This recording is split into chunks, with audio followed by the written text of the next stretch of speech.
नमस्कार मित्रों, मैं राजीव रंजन प्रसाद। विकास और विस्थापन की अनेक कहानियां आज हमारे समक्ष हैं, परंतु क्या अतीत के नजरिए से इस संबंध में कोई विवेचना संभव है? मथुरा से उजड़कर द्वारिका में एक पूरे नगर का बसना क्या था? अथवा पांडवों द्वारा खांडव दाह कर बसाई गई इंद्रप्रस्थ नगरी को हम किस तरह से देखते हैं? क्या इन दोनों घटनाओं में आज के लिए भी कोई संदेश है? ठहरिए, इस विषय में गहरे उतरने से पहले कहना चाहूंगा कि महाभारत को लेकर यदि पूर्वाग्रहों को परे किया जाए तो इतिहास ही नहीं, समाज शास्त्र के भी कितने ही पन्ने पलटे जा सकते हैं। इसे विवेचित करने के लिए उस दौर में चलते हैं जब हस्तिनापुर साम्राज्य दो भागों में विभाजित कर दिया गया था। नगरीय और समृद्ध हिस्से धृतराष्ट्र ने अपने हिस्से में रख लिए और युधिष्ठिर को प्राप्त हुआ बंजर, जंगल और उजाड़। जहां राजधानी बनाने का विचार था, वह स्थान नाग जाति के अनेक कबीलों की प्रमुख बसाहट था। नागराज तक्षक की बसाई नगरी थी। तक्षशिला जहां से पराजय उपरांत पलायन के लिए बाध्य होने के बाद से अनेक नाग क्षत्रप अपने साथियों, सहयोगियों, परिवारों के साथ खांडव के जंगलों को आश्रय बनाकर रह रहे थे। क्या नागों की मायावी क्षमताओं और योद्धा प्रवृत्ति से प्रेरित शकुनी की सलाह पर ही पांडवों को खांडव वन का परिक्षेत्र थमा दिया गया था? इस समय हस्तिनापुर आर्यावर्त का सबसे शक्तिशाली राष्ट्र था। हिमालय की ऊंचाई से लेकर सागर पर्यंत लगभग सभी राजा किसी न किसी तरह हस्तिनापुर के प्रभाव में थे। ऐसे समय में राज्य के विभाजन ने राजनीतिक समीकरणों को बदल दिया। अब या तो पांडवों को अपने सामर्थ्य के साथ खड़ा होना आवश्यक था, अथवा हस्तिनापुर की छाया में उनके पास गुमनाम हो जाने का एकमेव विकल्प था। नाग हस्तिनापुर से लड़ने में सक्षम नहीं थे, परंतु खांडव प्रस्थ के रूप में राजधानी का उनके निकट आ जाना बड़ा खतरा था। अपने अस्तित्व के लिए वे निश्चय ही संघर्ष करेंगे, यह बात किसी से छिपी हुई नहीं थी। नवनिर्मित राज्य खांडव प्रस्थ के पास संभावित खतरे से बचने का एक ही मार्ग था कि नागों से संधि कर ली जाए अथवा उन्हें पूरी तरह से पराजित कर निष्कंटक हो लिया जाए। युधिष्ठिर ने नागराज तक्षक को समझौते अथवा बातचीत के लिए आमंत्रित करने की चेष्टा भी की, परंतु वे नहीं आए। संभवतः इसका कारण यह रहा हो कि ये नाग कबीले छोटे छोटे समूहों में बिखर कर किसी तरह जीवन यापन कर रहे थे, तथापि घात लगाकर आक्रमण करने में इनका कोई सानी नहीं था। वे निकटवर्ती नगरीय क्षेत्रों में अचानक और संगठित हमले करते तथा प्रजा को आक्रांत करते रहते। युधिष्ठिर को एक अग्नि साधक ऋषि ने कर्तव्य बोध कराया कि प्रजा को सुरक्षा देना आवश्यक है, साथ ही खांडव प्रस्थ को अपने विकास और विस्तार के लिए जो भूमि चाहिए, उसके लिए भी खांडव वन को साफ करना आवश्यक था। यही अग्निसाधक इस समय पांडवों के सहयोगी बने। कृष्ण और उनके सखा अर्जुन को सलाह दी कि खांडव वन जला देना ऐसा विकल्प है जिससे संधि के लिए भी सामने न आने वाले नाग अन्यत्र पलायन के लिए बाध्य हो जाएंगे। उन्होंने ही इस अभियान के लिए अर्जुन को अक्षय तूणीर तथा गांडीव धनुष भेंट किया था। खांडव प्रस्थ का राज दरबार इस समय एक ठीक ठाक सी अवस्था वाले भवन में अस्थायी तौर पर चलाया जा रहा था। राजधानी पर निरंतर बोझ पड़ रहा था, चूंकि राज्य के बंटवारे में साथ आए दरबारियों, सैन्य अधिकारियों आदि के लिए भी व्यवस्थाएं यथाशीघ्र निर्मित की जानी थी। हस्तिनापुर से भी बड़ी तादाद में नागरिकों का पलायन हुआ और शरणार्थी राजधानी पर लगातार दबाव बना रहे थे।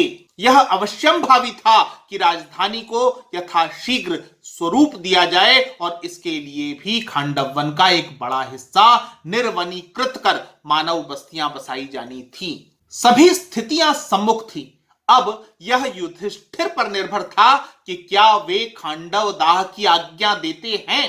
जिस दिन यह निर्णय लिया गया कि अर्जुन और कृष्ण ही खांडव दाह के सूत्रधार होंगे।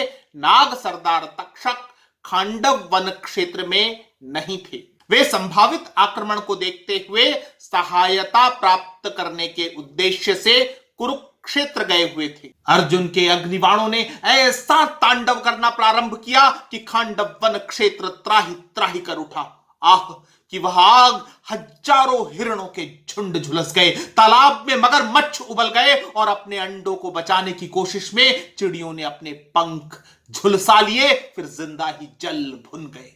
ऐसी आग थी कि जीवन का अवशेष भी नहीं छोड़ना चाहती थी।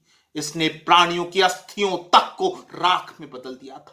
आसमान काले धुएं से भर गया और जलते हुए प्राणियों की बदबू ने उनको भी बेचैन कर दिया, जिनके लिए खांडव को भस्म कर बड़ा और भव्य नगर बसाया जा रहा था। नाग भी सतर्क और मानसिक रूप से पलायन की परिस्थिति के लिए तैयार थे। अकस्मात अग्नि के प्रसारित होने की खबर से उनमें भगदड़ मच गई। अग्नि की परिधि के बाहर तेजी से रथ दौड़ाते हुए कृष्ण और अर्जुन तक्षक की तलाश कर रहे थे। इस भयंकर दृश्य की त्राहि त्राहि के बीच अचानक बादल गरजने लगे, बिजली कड़कने लगी और मूसलाधार वर्षा होने लगी। कहते हैं इंद्र ने नागों को विनाश और पलायन से बचाने के लिए जलते हुए वन पर भीषण वर्षा करवा दी। तथापि अब तक देर हो गई थी। दिव्य अग्निबाण अपना काम कर चुके थे। दावानल ने इतना भयावह रूप ले लिया था कि भीतर कुछ भी बचना शेष नहीं था। पेड़, पादप, ताल, कूप, कीट, पतंगे, तितलियां, छिपकलियां, सर्प, बाघ, रीछ, हाथी, सब कुछ जो चपेट में आया भस्म हो गया। भागते हुए मनुष्यों और पशुओं के शरीर ताप लगने के कारण फफोलों से भर उठे थे। बचकर भागते हुए नाग क्षत्रपों पर दोहरी मार पड़ रही थी। उनकी पहचान होते ही अग्नि स्थल की अपने रथ पर आसीन तेजी से परिक्रमा लगाते अर्जुन और कृष्ण उन पर आक्रमण कर देते। क्या वह तक्षक है? अर्जुन उत्तेजना से चीखा। आग के प्रकोप से बचकर भागते हुए संभवतः थक कर विश्राम करने के लिए पत्थरों की ओट लेकर एक नाग युवक एक अधेड़ उम्र की महिला के साथ दिखाई पड़ा। यह तक्षक पुत्र अश्वसेन और उसकी माता है। कृष्ण ने कहा, तक्षक ही है सखा, आपने देखा नहीं? उसने सिर पर नाग प्रतीक चिन्ह धारण किया हुआ है। अर्जुन अब तक उस ओर बाण चला चुके थे। यह अश्वसेन था। आक्रमण के खतरे को भांपते ही उसकी माता ने तत्क्षण उसे पाषाण शिला की ओट में खींच लिया। बाण अश्वसेन के मस्तक पर शोभित नाग चिन्ह पर लगा और उसके प्राण बच गए। अश्वसेन की माता ने तुरंत ही अपने पुत्र को अर्जुन के बाणों की वर्षा से बचाने के लिए आगोश में इस तरह ले लिया जैसे निगल ही लिया हो। बहुत शीघ्रता से अश्वसेन अपनी माता के साथ पत्थरों और वृक्षों की ओट लेता हुआ वहां से भागा, परंतु कुछ देर बाद ही उसे एहसास हो गया कि अर्जुन के तीरों से घायल उसकी माता अब इस लोक में नहीं रही है। अपने पुत्र का कवच बनकर उन्होंने इस लोक को विदा कह दिया है। अब तक सभी नाग कबीले खांडव क्षेत्र से पलायन प्रस्थान कर चुके थे। कृष्ण और अर्जुन की उपलब्धि यह हुई कि आग और मृत्यु से बचने के लिए मय दानव उनकी शरण में आ गया। मय के पूर्वजों ने ही स्वर्ण नगरी लंका का निर्माण कराया था। उसे अभय दिया गया, परंतु इस आग्रह के साथ कि उसकी देखरेख में ही राजधानी का निर्माण कार्य होगा। विध्वंस के बाद सृजन आरंभ हुआ। अट्टालिकाएं और प्रासाद खड़े होने लगे। विभाजन के समय हस्तिनापुर के इस भाग का परिचय खांडव प्रस्थ था।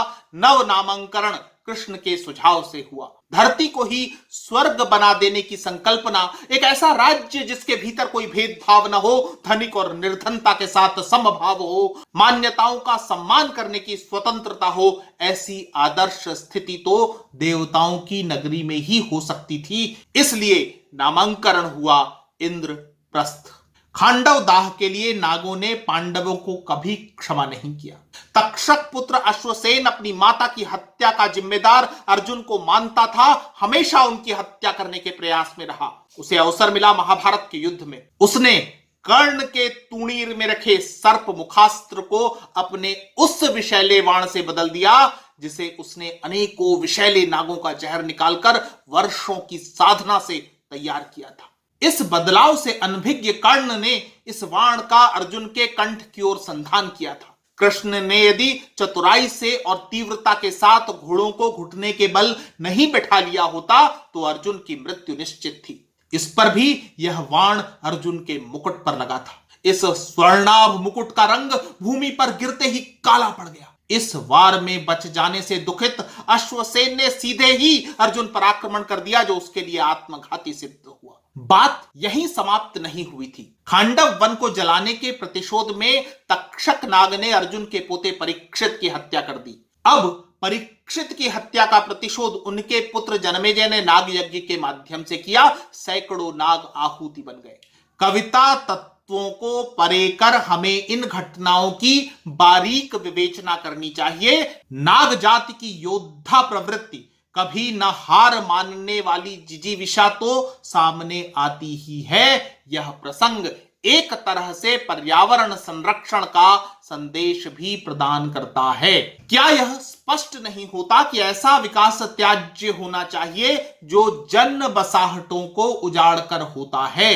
तक्षक और उसकी संततियां कैसे औचक और क्रूर विस्थापन की पीड़ा को विस्मृत कर सकती थी? यहां ठहर कर एक बार यह भी सोचें कि क्या हम आज भी विकास की खांडव दाह जैसी अवधारणाओं के साथ ही खड़े हैं? क्या हमें भटकते, पीड़ा और त्रासदी से जूझते सैकड़ों अश्वसेन और तक्षक सर्वत्र दिख नहीं पड़ते? पक्ष और प्रतिपक्ष पर समग्रता से विचार करना ही निरपेक्षता है। अतः इस दृष्टि से भी हमें महाभारत कालीन इतिहास की विवेचना करनी चाहिए। आइए अतीत से सीखकर अपने आज को बेहतर करें। मित्रों, आज इतना ही। फिर मिलता हूं ऐसे ही किसी ऐतिहासिक तथ्य के साथ। अगर आपको मेरा ये चैनल पसंद आ रहा है तो कृपया इसे सब्सक्राइब करें। आप इस प्रस्तुति को लाइक या शेयर भी कर सकते हैं। नमस्कार।